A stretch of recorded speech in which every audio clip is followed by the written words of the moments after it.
debió ser unánime. Miles de gallegos han marchado en Apobrado Caramiñal contra la macrocelulosa Altri y la mina de Touro. Galicia en contra. ¡Nos están pudriendo! El mal tiempo tampoco ha frenado a los más de 500 barcos que han hecho sonar sus sirenas.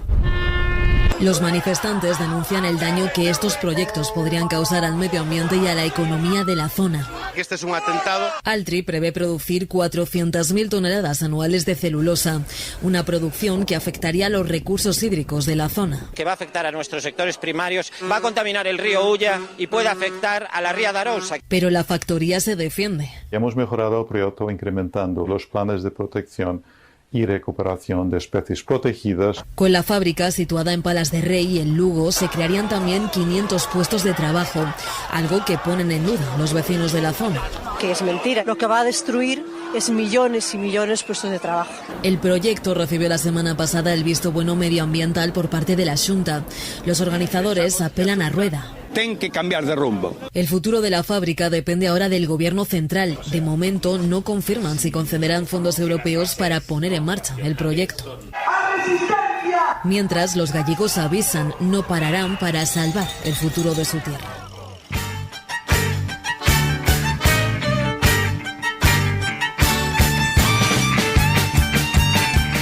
A Xunta de Galicia aprobou a declaración de impacto ambiental da macrocelulosa de Altri para Palas de Rei Lugo, que consumirá anualmente 1,2 millóns de toneladas de eucalipto e diariamente 46.000 metros cúbicos de auga do río Ulla, todo iso nuns terreos limítrofes coa Rede Natura 2000 da Serra do Careón.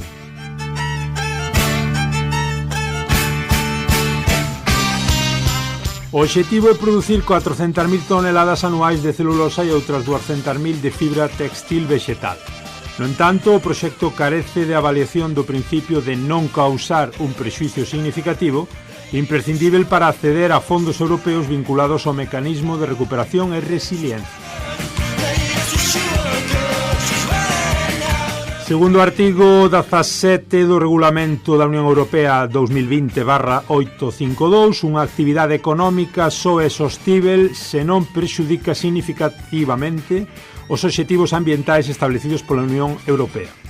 Alén diso, o Pacto Verde establece como prioridades de investimento aqueles proxectos que contribúan sustancialmente á mitigación do cambio climático e promovan a innovación tecnolóxica e ambiental.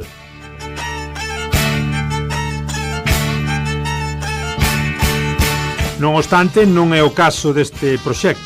En vista do anterior, do exposto, 1. Analizará a Comisión Europea o incumprimento das directivas ambientais por parte do proxecto Altri?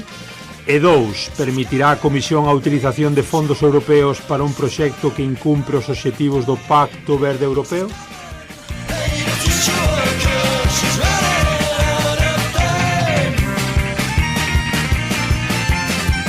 Isto é o que argumentaba, isto é o que enviaba o Grupo Europeo de LEF no Parlamento Europeo, ou no artigo, era unha pregunta con solicitud de resposta escrita á Comisión en base ao artigo 144 do Regulamento Interno. Isabel Serra Sánchez, como dicimos, do Grupo de LEF, presentaba esta cuestión o 19 de marzo de 2025, pregunta parlamentaria, como dicimos, no Parlamento Europeo.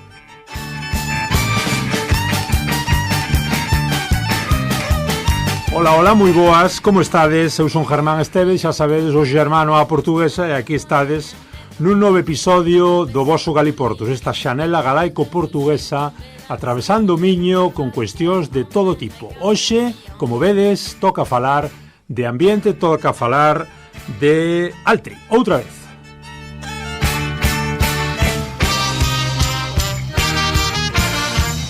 Aquí estades na Radio de Ariz, nesta vosa radio local 107.2 da FM, nas plataformas cando nos queirades escoitar en calquera lado do mundo, disfrutando de contidos de todo tipo. Hoxe dunha preocupación moi grande que nos ten a todos aí en vilo. Estamos xa nos estudios, recibimos encantadísimos a Patricia Coucheiro, voceira, iba a decir Bouceira, por eso de Coucheiro, voceira da nova voceira da plataforma Ulloa Viva. Benvida, Patricia.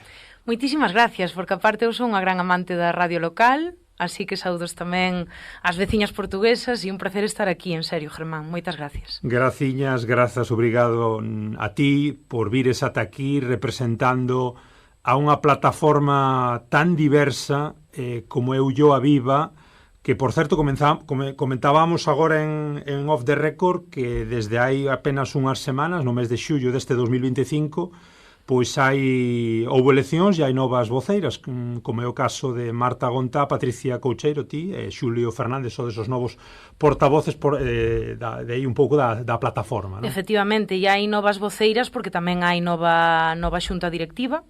Claro, date conta que falamos dunha plataforma, como imagino que as persoas que nos escoitan se imaginarán, que naceu sendo unha cousa moi pequeniña, para nós xa moi importante, obviamente, porque nos comezos foi donde creo que estuvo a decisión fundamental, e a decisión foi moi brava por parte da nosa comunidade, da nosa comarca e de todas as comarcas limítrofes e ao final de toda Galicia, que foi dar un paso adiante, un paso decidido, con forza. Cando se deu este paso?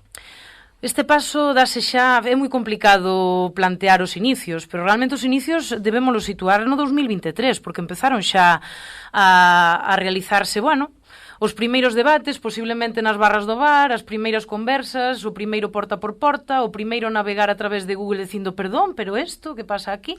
Sí, porque, disculpa, no 2022 a proposta que chega ao Parlamento galego é aprobada por unanimidade polos 3 grupos políticos. Efectivamente, e, a min cóstame decir que a cidadanía se reaccionou tarde, máis ben, os grupos políticos reaccionaron tarde, diría eu. Como sempre pasa. Pero aí está o pistoletazo de saída, o seguinte ano a cidadanía, como digo, no 2023 xa empeza cunha movilización cada vez máis organizada, e nese sentido, pois os grupos políticos demoraron, é dicir, foron moito máis tarde, pero de alguna maneira na esfera política despois tamén, obviamente, se empeza a falar desta cuestión. No 2024 probablemente coincidamos todos en que cando xa se coñece que existe eso, que ven en chamarse Plataforma Ulloa Viva, non? Co corazón na comarca da Ulloa, pero xa englobando a moitos máis concellos e que empeza a estar organizado, non? E así este ano. Comenta brevemente un pouco esa última evolución e tamén para aqueles que nos estean a escoitar, sobre todo do lado portugués, que representa Ulloa aí no corazón de Galicia e que concellos hai detrás. Efectivamente. Remato un pouquiño, como ben dis, un pouco esa historia e logo falo un pouquiño da comarca, se che parece. Claro. Como decía, no 2024 a plataforma xa ten unha organización, pero ao final unha organización que nace de diferentes asociacións que xa existían na comarca, non? Que se unen entre sí, e o que fai que a nivel de fundación, a nivel fundacional, digamos, os socios teñan carácter institucional, non persoal, pero que actualmente temos 1.700 socios. Wow. Co cal esa asamblea xeral para a renovación da xunta directiva facíase absolutamente necesaria, non? O 5 de xullo deste ano por fin se leva a cabo. Todos esos 1.700 socios e socias están convidados e renóvase a xunta directiva e fruto desa renovación da xunta directiva pois tamén se renova a portavocía, non? O cal tamén unha responsabilidade grande porque estamos entrando nunha fase da que logo se queres falamos cun pouco máis de detalle, unha fase na que obviamente o movimento social sigue sendo fundamental, pero xa entramos no terreo pois puramente administrativo, xurídico, diríamos, non? Que é o punto no que estamos da loita contra esta amenaza. Que é a comarca da Ulloa? A comarca da Ulloa conforman a 3 concellos, Monterroso, Palas de Rei e Monterroso, Antas de Ulla, Palas de Rei e Monterroso, e é justamente neste primeiro, no que me esquecía, creo, que é de onde son eu ademais. Provincia de Lugo. Antas de Ulla, provincia de Lugo, e é neste concello de Antas de Ulla onde está o Centro Xeográfico de Galicia. Non é o meu obxectivo facer turismo aquí, pero sí que é certo que para as persoas que non coñezan a comarca é unha maneira de situala, non? Pois pensando nas nosas amigas portuguesas, está no corazón de Galicia, xeográficamente falando. Entón aí, é moi fácil poñer a chincheta, non? Ubicala. É unha comarca fundamentalmente agrogandeira, cunha invasión turística polo momento moi miúda, está atravesada polo Camiño de Santiago, que pasa por Palas de Rei, e cunha paisaxe natural de bosque atlántico, non vou dicir perfectamente conservado, porque xa é moi complicado que estas palabras poidan ser certas en Galicia actualmente, pero bueno, relativamente ben conservado. Unha amenaza acuciante de plantacións de eucalipto, que obviamente coa macrocelulosa de Altri se verían acrecentadas en gran medida, porque se necesita eucalipto para este tipo de megafábricas, e que está vertebrada a comarca por dous elementos orográficos fundamentais, o Monte Farelo e o río Ulla, porque ali é onde nace o río Ulla, tamén en Antas de Ulla. Ainda que aquí hai debates, non sei se coñeces estes debates, porque ao mellor xa vos quedan un pouco lonxe, pero hai os típicos debates que se veña, que esa auga sale máis nesto de dentro deste concello, bueno, esas cousiñas chusquiñas, non, ou riquiñas que temos as aldeas entre sí e que lle dan un pouco de vida ao ambiente, pero bueno, en fin, o nome de Antas de Ulla ven do río Ulla, efectivamente, porque nace ali. Bueno, evidentemente a diversidade da plataforma Ulloa Viva é algo que é espectacular, porque non podemos alcanzar a ver ese asociacionismo de 1.700 persoas sumadas a un barco. Como foi isto? Isto sorprendeuvos? Isto non deixa de enriquecer o movemento? Falas un poquinho desas pequenas percepcións. Evidentemente hai un mundo aí dentro de tantísima xente. Bueno, é unha marea que non para de crecer, Patricia. Sí, hai que darse conta que as 1.700 persoas abarcan toda Galicia e fora de Galicia. Quero decir, ao final, os socios e socias que conforman a plataforma non son solamente da comarca da Ulloa, e por eso tamén a nova xunta directiva entende eso, entende que o movemento da plataforma Ulloa Viva, tendo o seu corazón e tendo sempre o seu corazón na Ulloa, é un movemento social que trascende con moito a comarca da Ulloa.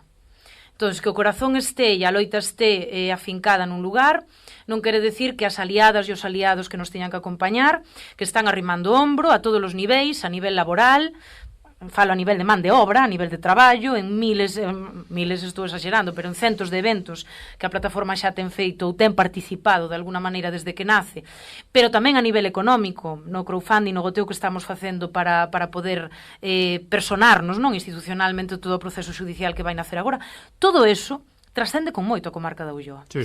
Entón, de algún xeito o novo reto que a xunta directiva e toda a plataforma ten por diante agora mesmo é continuar nesa loita, non perder a memoria de onde ven esta loita, de como naceu, de efectivamente eso que parecía increíble que puidera suceder e sucedeu, do que podemos falar agora un pouco máis en miúdo, pero tamén darnos conta de que moitas mans, xa somos moitas, pero moitas mans se van necesitar para as novas fases ás que nos imos ter que enfrontar nunha loita que vai durar moito, na que non sobra nadie, na que todos temos que estar xuntas, porque se non estamos xuntas, a derrota é asegurada. Vamos. Sí.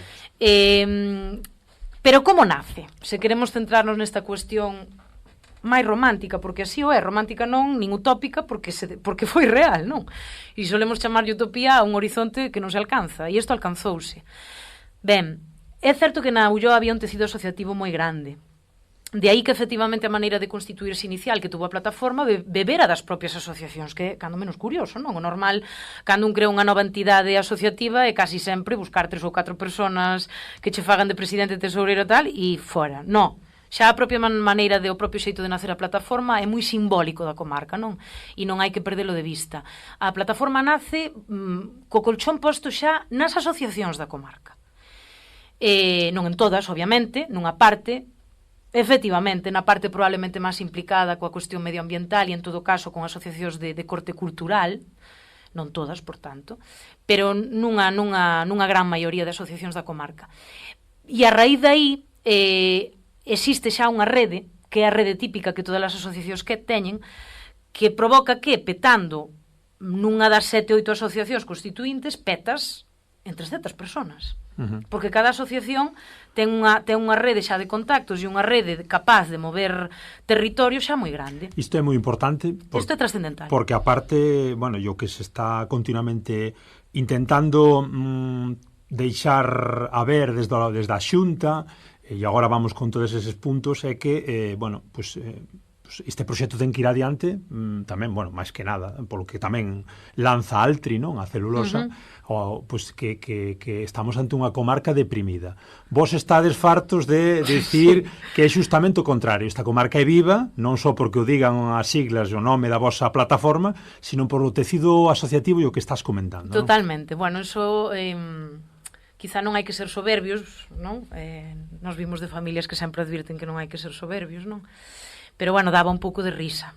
Eu reconozoche que este tipo de discursos que había nesos primeiros meses, non? Xa ao mellor de finales do ano 23, principios do 24, non? Cando empezou a constituirse xa máis a plataforma seriamente, cando viñan estas mesas de conversa nas que estas persoas nos iban tratar de explicar, tratándonos como se non coitadiños, non? Nos facíamos a referencia a Bienvenido Mr. Marshall, non? Veñen aquí a explicarnos como é a vida, non? En fin. Gustoume moito un titular, non sei a quen yo vin, falaba de, bueno, xa chegaron estes aquí, pensaba que chegaban a Pailandia. Sí, bueno, así, calquer tipo de sí. Un lugar cheo de analfabetos. Había moitas mensaxes desa porque afortunadamente a autoestima nos... Eu, insisto, espero que non demasiado, pero, home, témola bastante grande.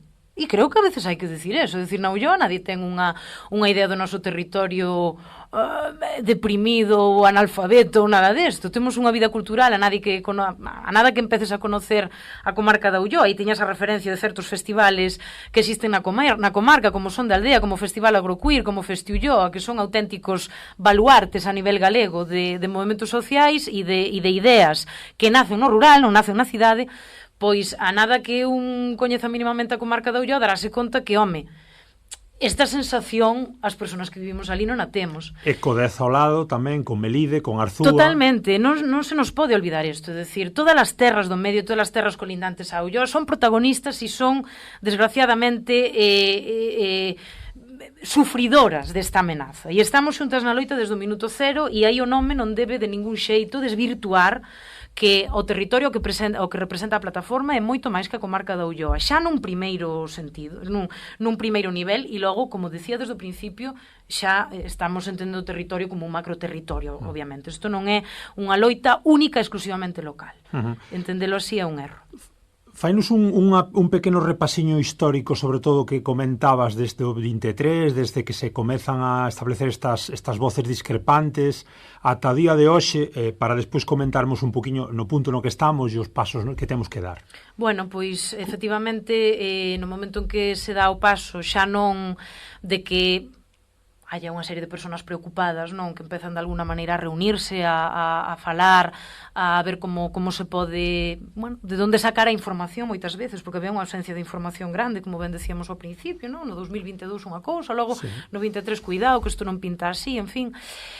Unha vez superado este paso, existe un grupo motor, chamouse Grupo Semente, porque desde o principio a plataforma utilizou houve un intento consciente e deliberado de utilizar unha linguaxe, non? Porque a realidade tamén se construe moitas veces a través da linguaxe, unha linguaxe no que se deixara moi claro que, inda que isto é unha loita, porque estamos diante dunha amenaza, é unha loita que trascende o que é o medo, que é constructiva, no sentido de que xa non estamos solo defendéndonos, senón que estamos dicindo que nos defendemos, pero porque aquí hai vida.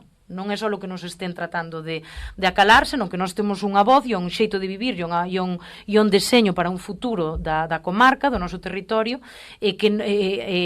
clarísimo, no sentido de que temos uns valores que defender, non só nos protexemos. Entón, o Grupo Semente, o nome do Grupo Semente creo que é evidente a nivel de linguaxe. É un grupo que crea do que nacen ideas e que medra, non?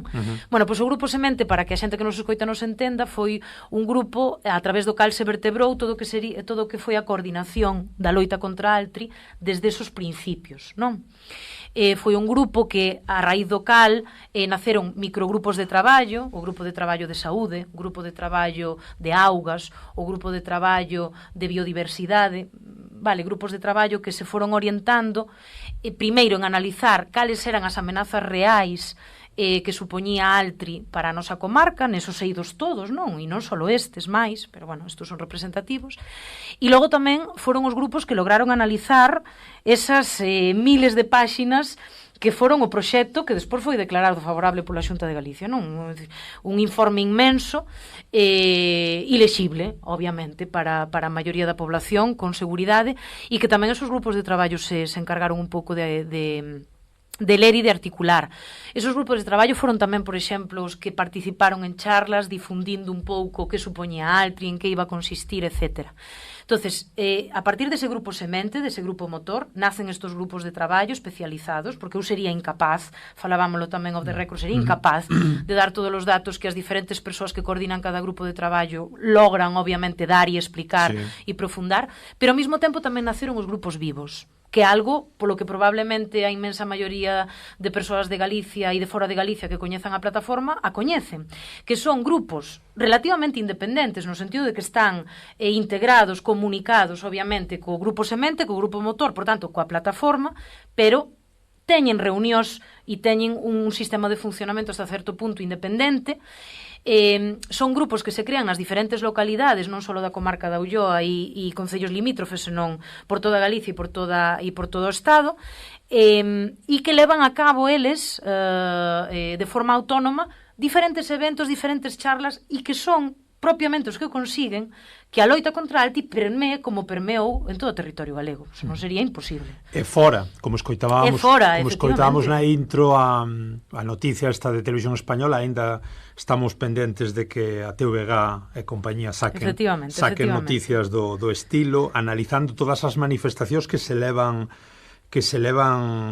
dando, que é unha especie de, é un canto, non? Unha morea de xente que está aí detrás. Que desafíos falabas antes de que hai cuestións técnicas, Patricia, que é o momento actual, que desafíos para facer un pequeno resumen a xente enfrenta a Altri, é dicir, cales son as principais problemáticas, supoño que xa moitos dos nosos ouvintes xa escoitaron, non? A cuestión dos ecosistemas, a cuestión evidentemente poboacional, a calidade do aire, da auga, a situación agrogandeira. Coméntanos brevemente a que nos enfrentamos. Bueno, enfrentámonos a unha macrocelulosa dunhas envergaduras solo entendibles a nivel europeo casi. É dicir, non habería outra industria a nivel galego que a nivel territorial ocupara as dimensións que ocuparía Altri de instalarse, que non o fará. Entón, claro, isto ao final é o menos dos problemas. Imaginemos como son os outros. Pero a nivel de uso de solo é unha inmensidade o que ocuparía esta megaindustria situada, como describíamos ao principio, no corazón de Galicia. É dicir, nunha zona que para ben ou para mal non está industrializada. Vale? En calquer zona industrializada isto sería unha aberración, pero que nunha zona que non está industrializada, é dicir, que non ten aos engranaxes a nivel industrial, non ten solo industrial destas dimensións, non ten canalización de ninguna dos recursos que necesita unha industria para funcionar, elaborados, etc. Isto é como coller cemento, botalo arriba dunha zona inmensa de bosque, imaginemos, e convertir o que é unha zona nunha zona totalmente distinta. Esta é a primeira cousa. Un tráfico rodado, obviamente, que necesitaría esta industria inmensa. Co cal, xa non só estamos falando das dimensións da propia industria, senón de todo o cordón que se genera alrededor desa industria que rebenta o pouco que lle quedaría á comarca e ás terras do medio sin reventar por parte da industria. Pero cal é o problema fundamental a nivel de contaminación? Pois como se imaginarán as persoas que nos escoitan, máis alá da contaminación audiovisual e da contaminación acústica, o fundamental é a contaminación por aire e a contaminación por auga. Vale? Estamos falando dunha necesidade de uso de auga enorme, que foi o que provocou realmente que esta industria non se pudera colocar en calquera lugar. É dicir, necesitara un río cun certo cauce, non? Como o río Ulla. Que neste caso é Ulla, que acaba ademais na Ría da Arousa. Efectivamente, o cal provoca uns efectos nocivos dunha envergadura igual ou en certa medida, moitas veces superior a nivel de auga para as nosas veciñas da Arousa. Entón, Imaginemos, afecta o embalse de Porto de Mouros, require unha canalización de máis de 12 km de tubaxes para canalizar auga e un uso de máis de 46 millóns de litros ao día. Estamos falando de cifras, de verdad, que eu invito a xente a que nos diferentes infografías que temos subidas na páxina web da plataforma as analice, porque hai exemplos como moi visuales para que a xente poida comparar as dimensións que tería a industria con outras referencias que temos, pois a nivel de campos de fútbol ou de cidades, etc. E logo están todos estes datos, non, a nivel de cifras, que hai moitos, para que se fan unha idea, pero xa só pensar nesto, non, 46 millóns de litros ao día, que prácticamente é a agua que consume a provincia de Lugo, é unha animalada, vale? Extraídas do río Ulla. Coas consecuencias que tería o río, o sea, ese uso, tanto obviamente para as persoas da comarca, como o río máis abaixo, hasta chegar, como ti ben decías, a Ría de Arousa. E logo unha contaminación por aire de grandes dimensións debido á chimenea central que ten a propia fábrica, que dispersaría esa contaminación por aire a redonda da propia fábrica kilómetros, vale? Entón, desta maneira, vemos con claridade pois que non só a comarca da Ulloa, senón comarcas limítrofes, concellos limítrofes, se ven afectadas e a contaminación da agua, pois o que dicimos, afecta realmente a toda Galicia. Esa é a realidade. Sí, sí. Falamos dun impacto visual de unha torre prevista de 75 metros, que xa dixo Altri que iso non hai problema, porque... No, problema non hai con nada. Os eucaliptos ao lado, isto xa queda tapado. Claro. Sempre hai un roto para tapar un descosido, non? Como se suele decir. Falamos falamos dun ruido que, bueno, que tamén pois provocaría molestias a kilómetros en liña recta e, sobre todo, hai que reincidir no que comentas nesa afectación grande en canto a aire e auga. Os ecosistemas como se verían afectados, Patricia? Bueno, dadevos conta, eu o que che comentaba, que para os efectos a nivel de biodiversidade e incluso para augas e para a saúde, vale, enfermidades que están vinculadas con este tipo de implantacións de fábricas, para todas estas cuestións técnicas eu non me atrevo a dar a información pormenorizada que poden dar as miñas compañeras e os meus compañeros de cada grupo de traballo. Pero hai que darse conta xa dunha primeira cuestión que é moi simbólica e que creo que todo o mundo pode entender. Esta empresa necesita moitísima masa forestal para funcionar. Entón, a primeira consecuencia directa que ten a comarca da Ulloa, e non só a comarca da Ulloa, porque non é suficiente a comarca da Ulloa, e entendamos que xa está plantada forestalmente moito, sería que nos convertiríamos nunha zona de forestal. Eucalipto principalmente e forestal. Cando é unha zona agrogandeira. Cando é unha zona agrogandeira. E é unha zona pola que pasa o Camiño de Santiago. E é unha zona na que está habendo moitísimas emprendedoras e emprendedores que están apostando por negocios sostibles, vinculados sobre todo coa alimentación, vale? E que están desarrollando o seu proxecto de vida e o seu proxecto económico dentro da propia comarca. É dicir, nós non somos unha comarca, igual que falábamos ao principio, que non somos unha comarca deprimida a nivel antropolóxico de organización vital, socioloxía, cultura, etc. Non somos tampouco unha comarca na que non haxa postos de traballo.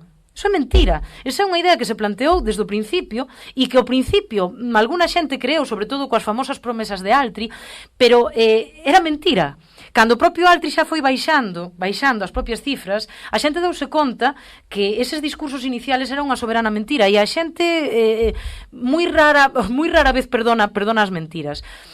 Pero que xa para empezar nós non temos necesidade de postos de traballo.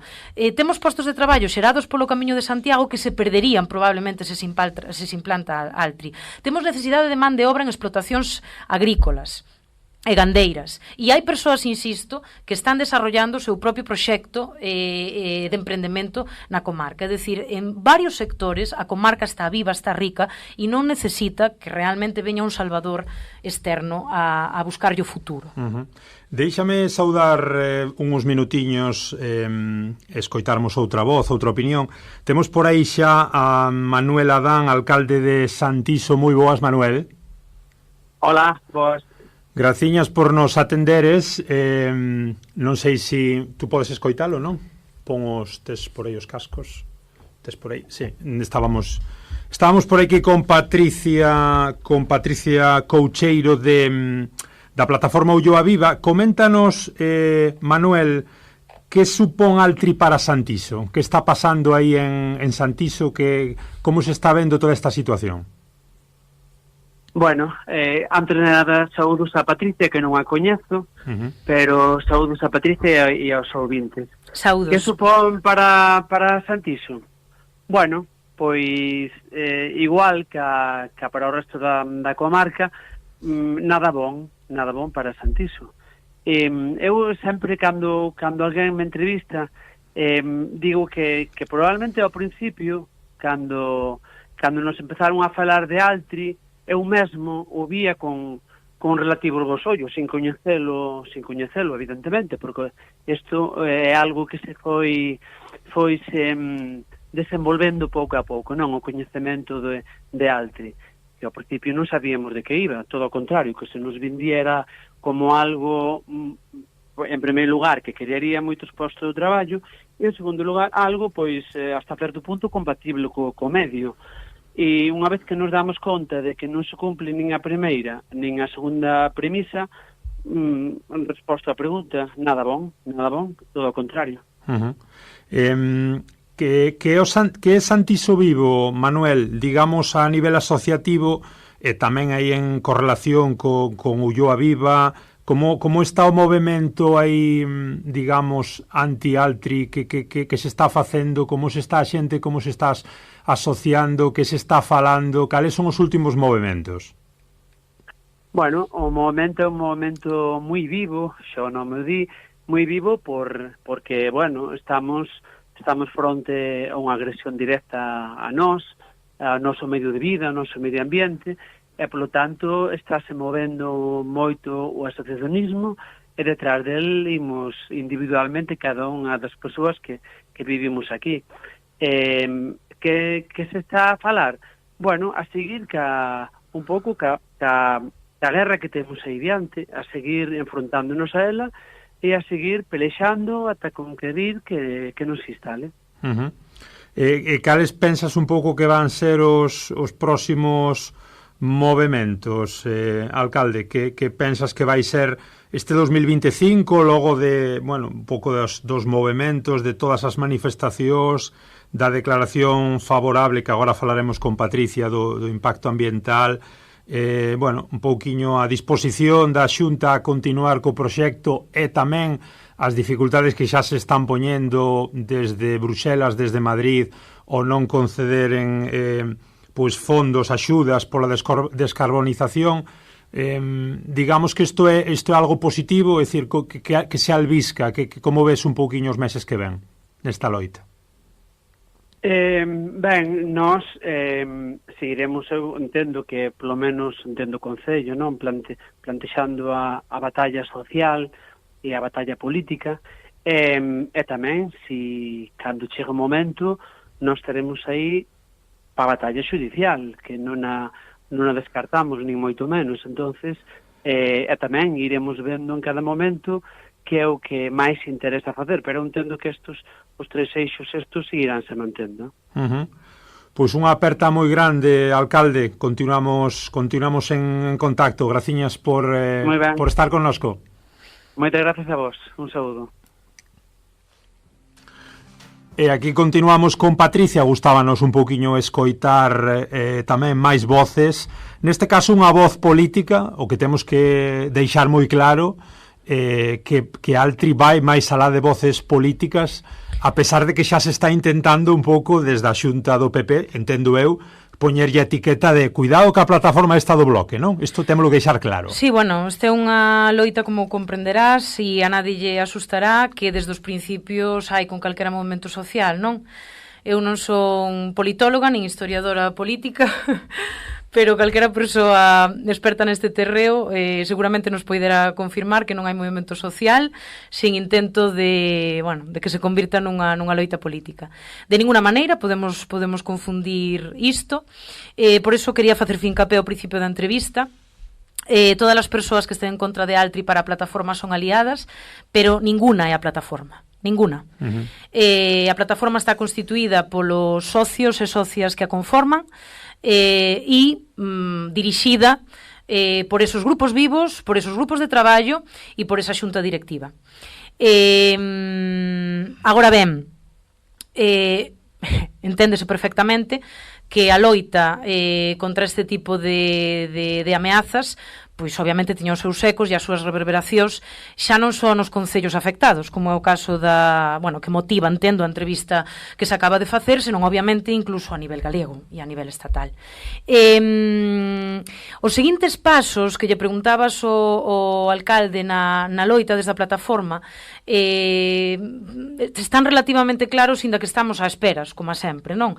A Xunta anunciaba que en xuño deste ano iba a salir por fin a autorización ambiental integrada, sí, que é esa declaración final, chamémola, ante a cal si xa se pode entrar no xogo xudicial, no xogo administrativo, enténdase xogo como loita, vamos, non como xogo, porque as declaracións sacadas ata o momento que a día non admiten que se poida aínda iniciar a loita xudicial, digamos, non?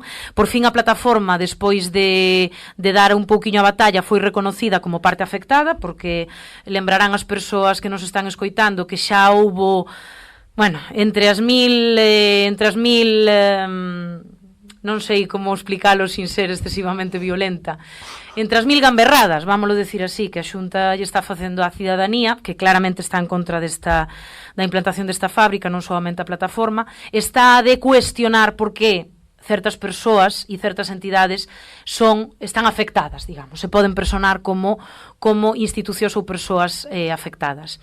Ben, por fin a plataforma xa está recoñecida como parte afectada, neste caso como institución afectada, non como persoa física, senón xurídica, e xa tivo acceso, obviamente, a certos documentos que antes non tiña, e, por tanto, cando salga esa autorización ambiental integrada, pois sí que poderá formar parte xa desa loita xudicial con todas as cartas, digamos, non? E a eso estamos esperando, ese é o punto que nos mantén en vilo ata agora, e tamén saber se efectivamente Augas de Galicia aceptará a captación de augas, que foi como se iniciou este proceso no 2023, pero que aínda non está resolto, non? Que foi a primeira parte do proxecto relacionado a primeira parte do proxecto Gama, que se publicaba no DOGA, non? Que de alguna maneira a que tiñamos acceso, logo xa, pois eso, como ben sabemos, en marzo de 2024 xa se publicaba no DOGA todo o resto do proxecto, pero é que esa primeira publicación non está totalmente resolta a día de hoxe, entón esperando esas dúas cuestións. Estamos. Claro, digamos que a loita xurídica un pouco comezaría despois de que xa se... Despois desa publicación, senón non podemos iniciar esta cuestión. Pero bueno, debería estar ao caer. E a partir de aí, pois obviamente seguiremos coas movilizacións sociales. Non quere decir que porque teñamos que empezar a loita xudicial desestimemos todo o que é o calado social, de movimento social e a creación de charlas, de mesas de debate, de charlas informativas, obviamente a plataforma vai non seguir facendo. Son boas novas, Patricia, que o que comentábamos tamén ao alcalde, que o goberno de España deixa Altri fora das axudas por descarbonización, ou que haxa esa previsión, e que tamén desde Europa, desde Bruxelas, pois tamén veñan pois eses sinais de que por aí non pode haber fondos europeos. Son boas novas, sin dúbida, pero vos na entradilla desta propia entrevista salían, non, esas mensaxes, é dicir, é que sería totalmente contrario aos postulados das axudas, as propias premisas das axudas. Quero dicir, son boas noticias, porque ben sabemos que a veces un presupón que vayan pasar cousas e logo ao final non pasan, entón, claro que sí, desde logo, que nós non esperamos outra cousa nin de Europa nin do Estado español, pero bueno, é que era o que se prevía, é dicir, é que non pode ser que efectivamente unha macrocelulosa que vai en contra de todos os camiños que se están planteando, que ten que recorrer Europa, España e Galicia, pois non, é dicir, a que estamos xogando se despois damos axudas a este tipo de macrocelulosas? Que sucede? Que é dicir, o temor é enorme, porque a Xunta de Galicia non fixo ningún só xesto de escoita á cidadanía, de aceptación destos mínimos ecolóxicos e de respeto ao territorio e de respeto aos seus cidadáns. Non. Entón, cando non nos sentimos escoitados, é dicir, moitas veces en entrevistas que ten concedido a plataforma, e a min pareceme moi sano isto, eu desde logo como voceira vou seguilo facendo sempre así. É dicir, son moitas as entrevistas nas que a nosa voz o que lle pediu a Xunta de Galicia é recapaciten. Así que non, fáganos se queren suave, sentémonos a tomar un café, o que sea, é dicir, vale, non vos reconozcades, non vos peguedes latigazos, é que non queremos isto, o que queremos é sentémonos, deámonos conta de que ao mellor non o fixemos o mellor posible, se queredes, é dicir, poñámoslle algo de maquillaxe a isto, que sea, pero hai que paralo, joder, porque isto vai totalmente en contra do que quere a población galega, e a Xunta ten que ter esta sensibilidade, ten que ter esta empatía. Non se vai recoñecer culpable, non, probablemente non, pero é que eu nin sequera lle pido eso, e a plataforma nin sequera lle pide eso, o que lle pide é recapacitar e correxir o erro. Recapacitar e correxir o erro. A plataforma pediu reunirse ca Consellería de Medio Ambiente, ca de Industria, ca propia Xunta? A plataforma desde o inicio pediu reunións con todos os axentes políticos a nivel galego, a nivel estatal e a nivel europeo. Con todos. Menos con Vox. Con todos. Onde se vos, digamos, recibiu? Simplemente en Europa? Notastes que si había un pouquiño máis de cercanía? Digamos que o recibimento sempre foi máis fácil sempre que non fora as persoas implicadas no goberno de Galicia.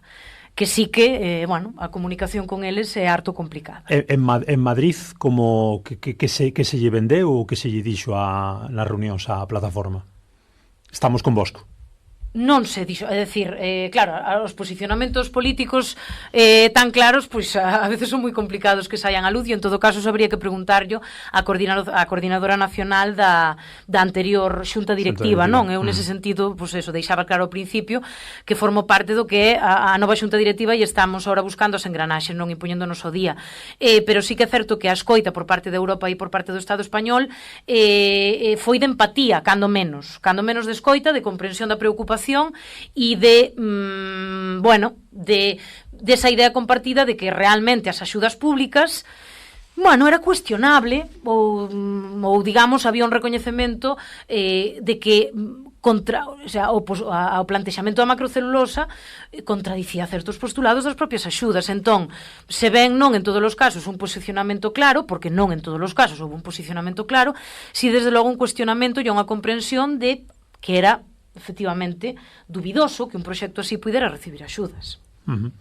Estamos vendo moito apoio tamén continuamente do ecoloxismo a nivel galego e a nivel estatal. Hai unha onda aí moi favorable de xente que está aí empuxando. Non sei como valorades tamén. Non podía ser de outro xeito, non? Non podía ser de outro xeito, e son moitas mans amigas pois que coas que contamos e entendemos que podemos seguir contando, e que axudan moito na difusión, obviamente, da información, en que as manifestacións funcionen como funcionan, e en que a xente cada vez este máis concienciada de que isto, ao final, o que falábamos, non é un peligro só para a propia comarca da Ulloa. Estamos falando dunhas dimensións de repercusións ambientais enormes, e entón aí todas as plataformas en defensa do medio ambiente pois están interpeladas e están respondendo de forma magistral. A través da plataforma Ulloa Viva non podemos máis que dar as grazas, obviamente. Alguén dentro da plataforma que ches, ou dentro ou próxima á plataforma que dixerades é increíble, grazas enormes a estas persoas? Evidentemente, supoño que me dirás, no, todo o mundo estamos aí dentro, todo o mundo por igual, pero si que ás veces recibes chamadas, recibes apoios de xente coa que non se contaba e que tamén se sumou ao proxecto. Pasouvos? Supoño que sí que pasaría. Quizá o mellor esa información a poder dar unha persoa que estivera no grupo de traballo de política, que tamén no hai, tamén está constituído, e seguramente non me cabe nin a menor duda que tuvo que haber detalles como ti vendes dese tipo.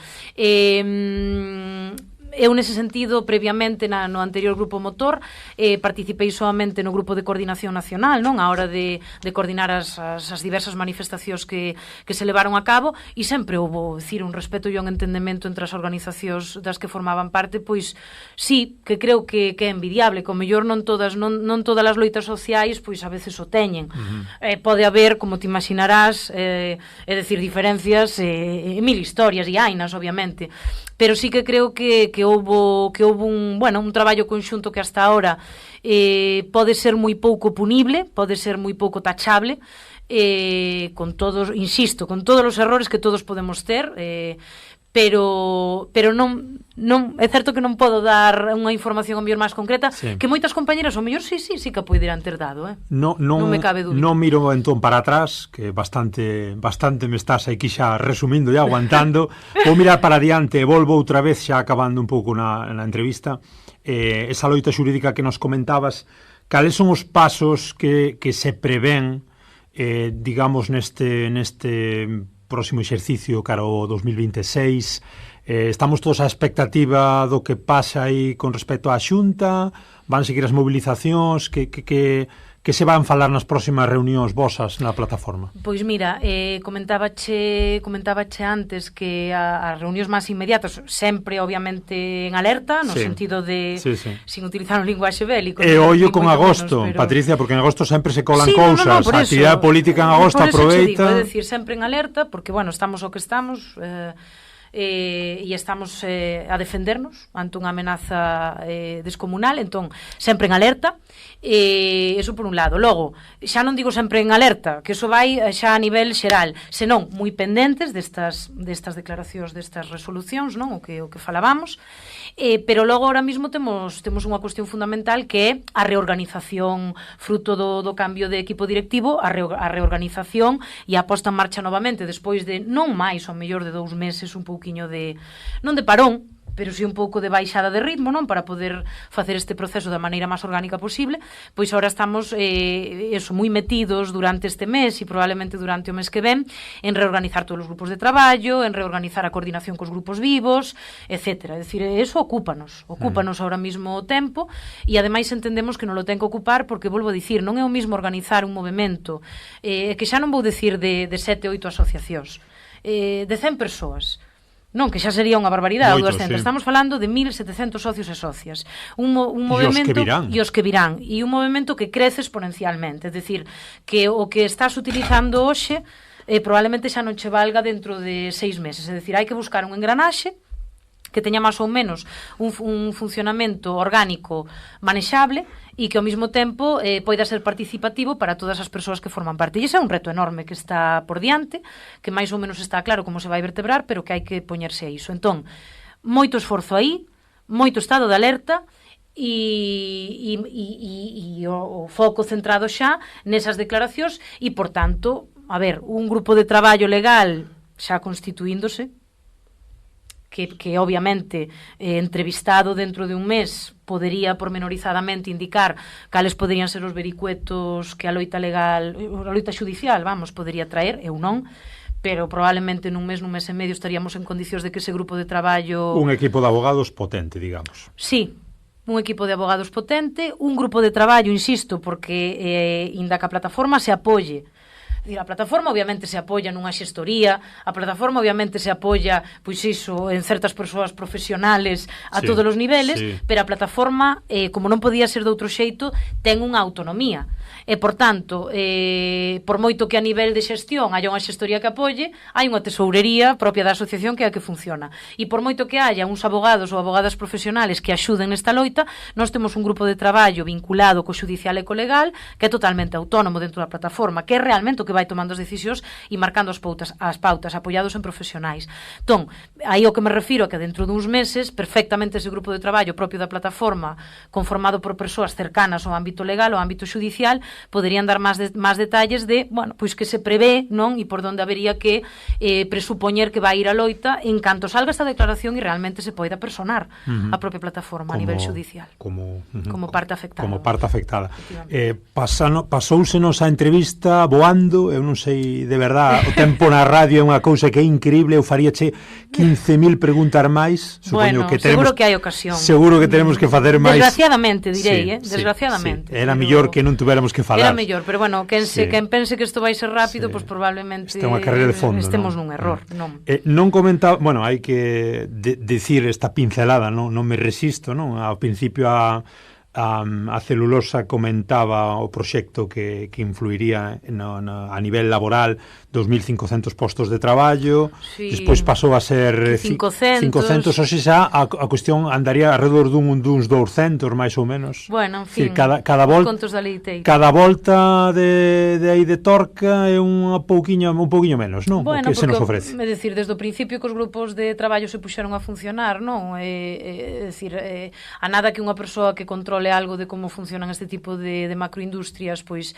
empece a debullar un pouco o funcionamento da macrocelulosa, nos damos conta de que eso está todo mecanizado e todo, moitísimos procesos xa digitalizados, non se teñen por que controlar siquiera in situ, logo o nivel de profesionalización das persoas que traballen aí fai de todo complicado que a masa, ainda que só sean 200, pero é complicado que a gran masa desas 200 personas puderan ser persoas cunha formación básica ou común da comarca, refírome, probablemente o que viñeran serían ademais persoas allés totalmente á comarca que non terían ningún problema en vivir a 100 km de distancia da comarca, é dicir, aí todo se caeu a unha velocidade bueno, como tiña que ser, pasmosa, pero porque todo eso era, como ti ben dís, un mito, un relato utópico para convencer a unha población que se presupoñía deprimida e sin moitas luces, que me perdonen, porque a nada que teñas unhas poucas, dar xuntado un cordón co outro, creo eu. Tivestes algún contacto con Portugal? Que as partes, digamos, que tamén aí a nivel asociativo coñecen Altri? Recordo perfectamente, ao principio de todo nunha charla informativa, pois mira, aínda sin estar, non digo sin existir o Grupo Semente, o Grupo Motor, que xa probablemente xa existía, pero vamos, cando ainda non estaba estructurada nas dimensións que está ahora a plataforma, ni moitísimo menos, fixéronse charlas en Palas de Rei, recordo unha, teño en mente unha, preciosa ademais, porque aí se viu a forza que iba a chegar a ter isto, sempre recordarei, e houve unha charla na que precisamente se invitaron a persoas expertas de Portugal que xa conviviron con esta loita en Portugal e que nos explicaban de forma moi clara os efectos que xa estaban tendo estas industrias vinculadas con esta empresa en Portugal e, por tanto, nos advertían, bueno, en fin, do que xa supoñíamos, pero bueno, do que eles nos ilustraron, persoas que nos falaron máis do aspecto industrial, non?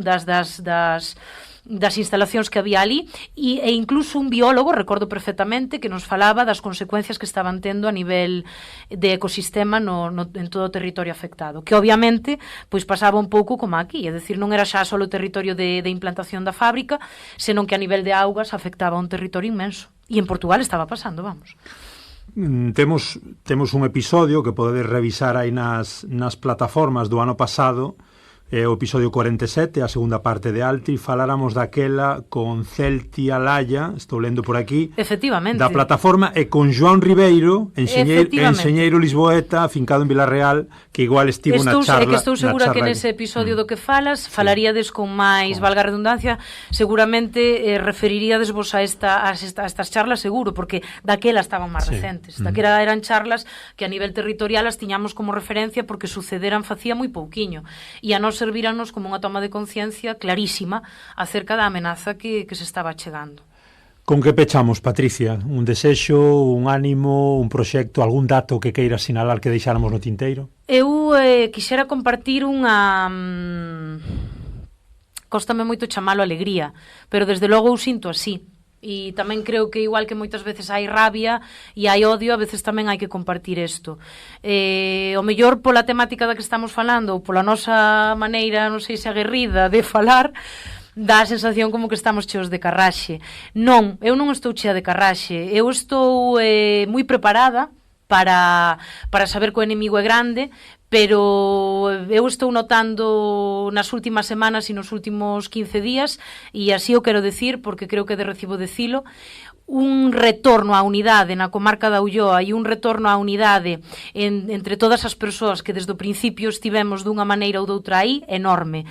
E unha certeza de que isto se vai parar, enorme. E unha sensación de que a enerxía non se nos foi e de que estamos con máis forza que nunca, enorme.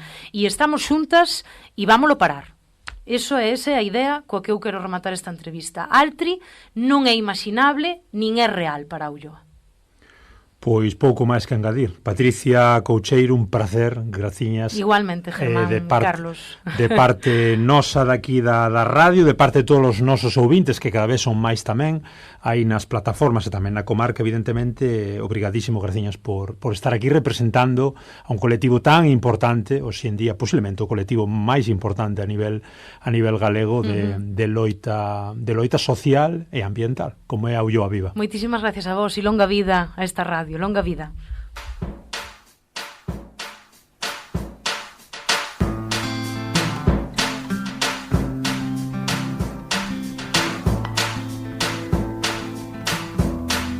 Escoito Galiportus cada semana en Radio Illariz 107.2 de FM os sábados de 12 a 1 e redifusión sábados ás 10 da noite e luns ás 6 da tarde. Tamén na súa emisión online e nas emisoras da Coac FM Coruña. Se prefires, tesnos nas plataformas en iVoox, Spotify, Apple Podcast, Podgalego, Deezer e tamén no YouTube. E non esquezas seguirnos nas redes, enviarnos calquera dúbida, proposta ou queixa a galiportuspodcast@gmail.com. Ben, fomos até Portugal tamén falarmos con Paulo Constantino da Asociación Protexo.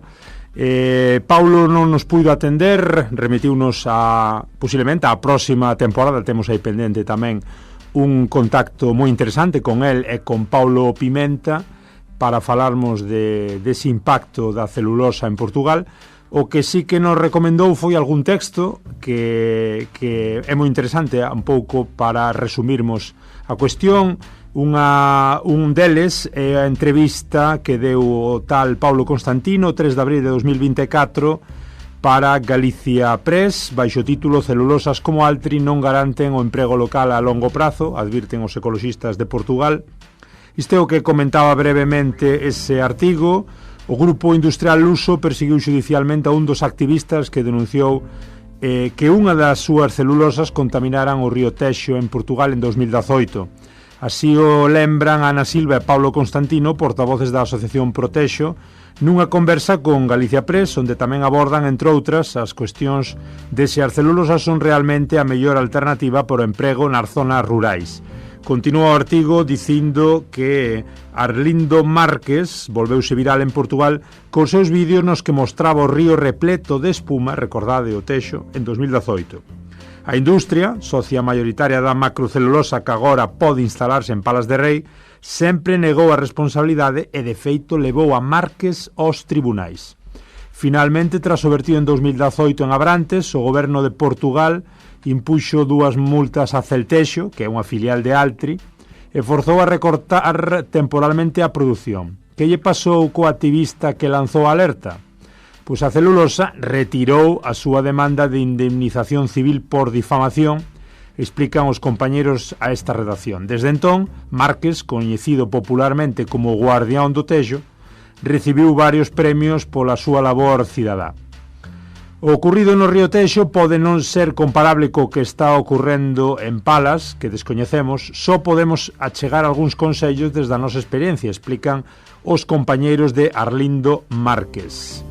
E Protexo razoa tamén que é importante valorar as consecuencias destas industrias a medio prazo en todo o país, non só na comarca da Planta. É importante que a poboación de Palas tome as súas propias mans no destino, sen esquecer o destino das persoas e dos territorios circundantes que lle proporcionarán a materia prima. En Portugal, o monocultivo de eucalipto representa o que chamamos un deserto verde.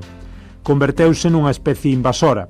A superficie de cultivo continúa a aumentar con beneficios crecentes para a industria que comercializa a madeira, argumentan os ecoloxistas lusos. A expansión da eucaliptización na Galiza é precisamente un dos argumentos clave que enarbolan os ambientalistas do país para se oporen á industria sometida agora mesmo a exame tras a publicación do proxecto no DOGA. Outro razoamento dos críticos é o risco de vertidos como o do Taxo, o do Tejo, e a contaminación na bacía da Ulloa e por conclusión a da Ría de Arousa, a zona marisqueira máis produtiva de Europa. Desde Protexo, no caso de que a Xunta autorice e o Estado financie finalmente a planta, tamén a Unión Europea, como xa escoitastes na nosa entrevista con Patricia Coucheiro, se a Unión Europea tamén pois digamos que lle dá luz verde ao proxecto, un pouco se a cousa vai adiante, digamos, sinálase que o fundamental é vixilar que non se superen os límites de vertidos autorizados. É importante coñecer os límites de parámetros permitidos nas licencias de emisión autorizadas por autoridades competentes, debendo analizarse a súa adecuación, seguimento e cumprimento. Sinalan antes de lembrar que tras o incidente no 2018 revisáronse as licencias e corrixiron os valores límite dos distintos axentes contaminantes para ter en conta as diferentes condicións estacionais do caudal no río Texo.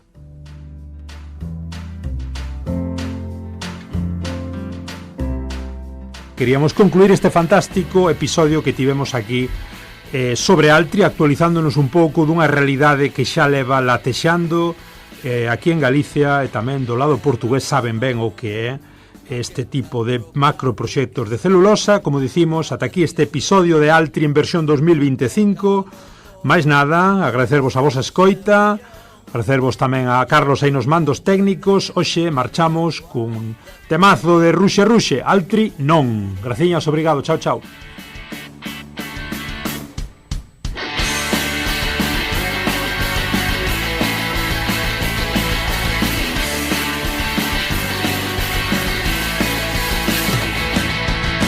Derramos non a que catro caciques tomen a decisión de hipotecalo todo a cambio do seu millón, pillando un cacho entre eles, firmando a